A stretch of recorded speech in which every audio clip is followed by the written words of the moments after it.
Ներքին անկայունությունը սրելու լավագույն ժամանակներն են գալիս ըստ տեխնոլոգիաների, ընտրությունները, ինչ է տեղի ունենալու 26-ից առաջ Հայաստանում։ Չգիտեմ, ես կառաջարկեի ընտրություններից հիմա ասենց շատ չխորանալ, սա առանձին թեմա է, որտեղ կարելի է խորանալ, բայց եթե խոսանք մեր անելիքների մասին, իմ կարծիքով,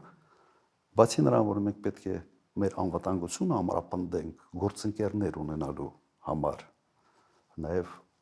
աշխարհաքաղաքական կշիռ ձեռք բերելու համար մենք պետք է ներքին մեր կայունությունը ապահովենք, կայունությունը եւ համերաշխությունը։ Այդ կոնֆլիկտները, որոնք ուտում են մեր հասարակությունը ներսից, մարդիկ օգնել են սրանից։ Սրան պետք է ուղղակի վերջ տալ։ Եվ նաև հետագա ընտրությունների կարևորությունը նաև դրանով է։ Մենք ընտրելու ենք մի իշխանություն, որը փորձելու է այդ համերաշխությունը ներսում ստեղծի, բերի, թե ունենալու ենք սրա շարունակությունը։ Մշտական, sense կոնֆլիկտացին մի իշխանություն, որի հիմնական sense ոնց որ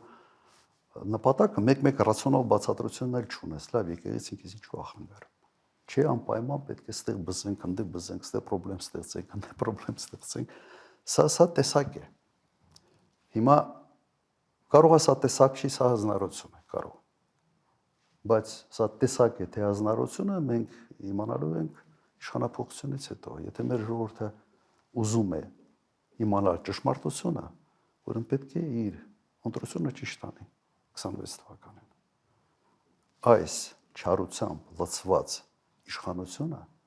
չպետք է իշխանություն լինի։